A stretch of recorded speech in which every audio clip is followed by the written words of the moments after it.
Everybody, it's Eric, 80s Horror Man here, and welcome to my end of the month haul for the month of October of 2021. These are the stuff that I got throughout the month of October.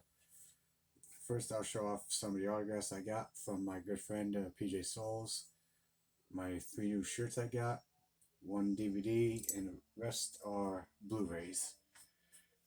So, for the autographs that I got from my friend PJ, she was in Orlando for the Phantasm event earlier this month, where she got me the autograph of Tom Atkins from Halloween 3, and I thought he would put Eric, stop it, but instead he put Eric, thrill me, I miss you, because I ended up asking PJ to see if she could give Tom Atkins a message, tell him that Eric from the Scale Convent says hi, and see if he remembers me. And she showed him the pictures I sent to her, and he said that he does remember me, and that's what he said put on this photo. The other one I decided to get from my friend PJ as well when she was in Cincinnati for the Horror Hound weekend this month, and she got me the autograph of Lisa Wilcox from Nightmare on Elm Street 4, and she ended up putting to Eric, rest in hell, but basically not to me, because as you could tell, she drew a little arrow and pointed at Freddy for him to rest in hell and not me. Yeah, so I put these autographs back in place. Okay, now for the other autographs, she also ended up getting me James Jude Courtney from the new Halloween movie. Sorry if I had to put my hand there because I got an autograph photo of Linnea Quigley from Night of Demons, but she's got her shirt right open and she's like exposing herself. For other autographs, I also ended up getting from my friend PJ. She also got me an autograph of Richard Brake from 3 from Hell. I ended up asking her if she get an autograph of him from 31, but I guess he didn't have any. And she also got me the autograph of former wrestler, her WWE Hall of Famer, $1 Million Man, Teddy DiBiase, which I'm so glad that she ended up getting for me. If you want to see the rest of those autograph pictures, just go to my Facebook page and you'll see the autographs I end up posting on there. Alright, so let's get to the stuff that I got throughout the month of October. First, the shirts I ended up getting 2 of them from Fright Rags and 1 from Terror Threads. This is one of them I got from Fright Rags. That's a shirt of Children of the Corn, the original. That's based on a short story of Stephen King. This is the same exact cover as I got on my soundtrack, where it's got Malachi on it. Next, I got this from TerrorThreads.com. It's one of my favorite zombie movies, The Return of the Living Dead. And the other I got from Fright Rags. No, not Fright Rags, but GutterGarbs.com. That's the other one, not Fright Rags, but GutterGarbs. I decided to get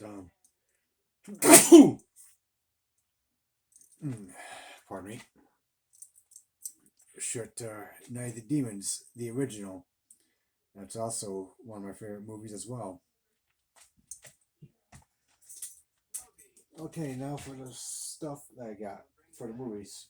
The 1 DVD I decided to get. This is another documentary I decided to get to add to my collection. I've seen this documentary twice off of YouTube, and that's Phantasm, a convention documentary where you have this fan and taking a camera with them and just going to different conventions in different states and different cities and just having interviews with certain celebrities. Like you see interviews from like Tom Atkins, Tuesday Night, Heather Langenkamp, just all sorts. So this is actually a good documentary to watch because every time I watch it, just makes me think back of the conventions that I've gone to over the years at the ScaleCon events. Okay, now for the Blu-rays. My girlfriend bought me this up at Walmart. It was the last one they had. It's a Blu-ray collection in it, and that's the James Bond collection, where it's got all 24 James Bond movies in one set from Dr. No all the way up to Spectre. So, yep, the James Bond collection. So I upgraded all those from the DVDs to the Blu-rays now. Another one my girlfriend decided to get me. It was something that was recently in theaters this past year. Never got a chance to see it, and that's Old. This movie was actually all right. It was interesting. It's directed by M. Night Shyamalan, the guy who directed Signs and The Happening, about where this family goes to this little resort. But it turns out there's something different about this resort, because it turns out that one day their kids are just kids, and all of a sudden their kids are teens, and all of a sudden they're adults.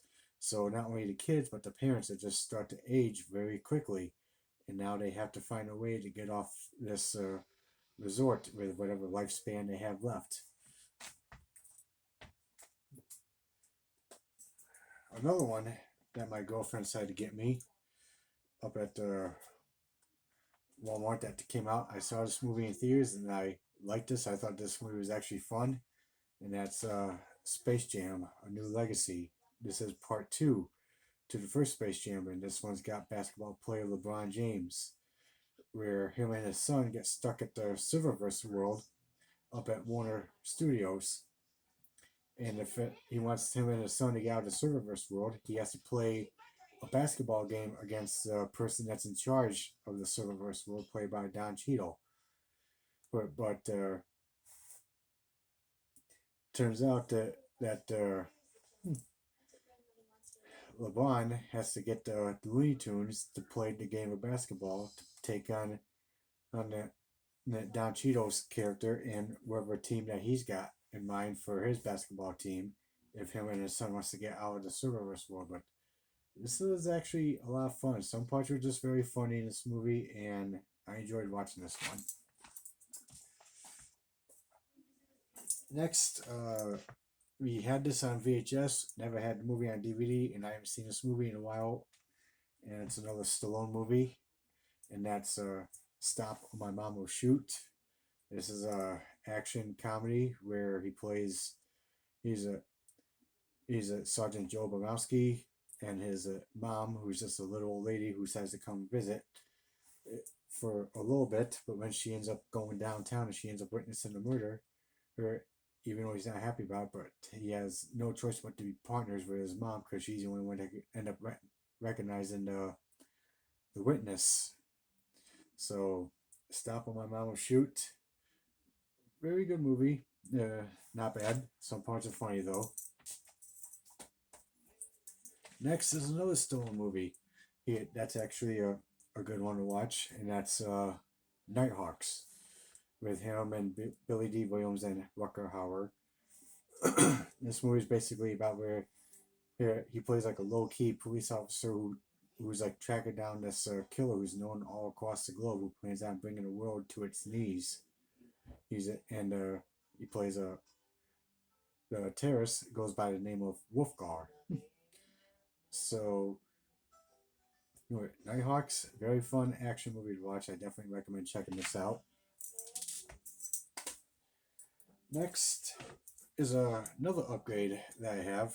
I had this on DVD, and this is actually one of my favorite action movies. I'm glad I finally got the Blu-ray of this, and that's Blind Fury, where with Rucker Hauer, about where he plays a blind Vietnam veteran who uses a samurai sword he's got hidden in his cane to protect a friend of his who was in the war with him and his son from mobsters. So, Blind Fury, this is actually a very fun action movie, and this is actually one of my favorites. I really enjoy this. So, this is like a retro or VHS cover, and there's a cover right there. And that goes the same way for Stop on My Mama's Shoe, because that's also a VHS cover, and that's the Blu-ray cover for that. Okay, next is a classic 80s horror movie that I have. It's a slasher, and that's He Knows You're Alone. This movie is actually Tom Hanks' first movie appearance ever. A lot of people may not know this, but this is actually Tom Hanks' first movie appearance, and basically this movie went by another title called Blood Wedding, because basically it's about where a psychopath goes around killing brides to be while their husbands are away on vacation. So he knows you're alone. Classic slasher 80s horror movie. Next is another movie I had to get. I saw this movie in the theaters with my best friend. And when this movie came out, this movie was a real pain in the ass to get. This was a real bitch trying to get, because if you go to a store to get this movie, no copies of it whatsoever. So I had to get this off of Amazon, and that's Fast 9. This movie's got both versions, the theatrical and the director's cut, where Dom and his La Familia ends up going against his little brother, played by John Cena. So this movie is very fun to watch. I definitely enjoy this. Same thing with my best friend. We both end up liking this movie, and like I said, this movie was a real pain in the ass to get. You try to go to the store to get this, couldn't find it nowhere, so I had to get this off of Amazon. So Fast 9, definitely recommend checking it out. Next is another one. I bought this movie last Friday, even though I didn't go 2 years to go see it, but I should have gone to see it when I had a chance, when it was there, but I never did. And that's Don't Breathe 2. This movie is actually a good movie. I definitely enjoyed it, where the blind man is now taking care of this little girl, but then all of a sudden kidnappers break into his house and kidnap the little girl. So now he ends up going into his dark side. He did when he was in the war at the time. Him and decides to hunt down the kidnappers who end up kidnapping this little girl because he wants her back. So Don't Breathe 2, I definitely recommend checking this movie out, because this movie is actually fun to watch. And last but not least, I never got this movie on DVD, but I'm glad that I held off on it because the DVD was out of print, and I'm glad I got this movie on Blu-ray. Thanks to Screen Factory for putting it out. I saw this movie twice on YouTube, and that's Alone in the Dark. This is a classic slasher 80s horror movie. And yes, I reversed the cover art because I remember seeing this cover art back in the store on VHS at the time at the video store. So basically, this is where mental patients ends up meeting this new doctor, and they don't take too kindly to this new doctor. They think that he's done something to their old doctor, but then there's a power outage, and these mental patients escape and prey on the doctor and his family. So this movie has Jack Palance and Donald Pleasance in it, and this movie was actually a very fun slasher 80s horror movie to watch. I definitely recommend checking out this movie, because this movie is just so much fun. So Alone in the Dark, definitely recommend checking it out. Alright guys, so that's it for my end of the month haul for the month of October. What do you guys think? Did you like the autographs, the shirts, or any of the movies I got? If so, please let me know in the comments down below. I'd like to hear your thoughts. And like and subscribe to the channel, and stay tuned for some more videos. Later.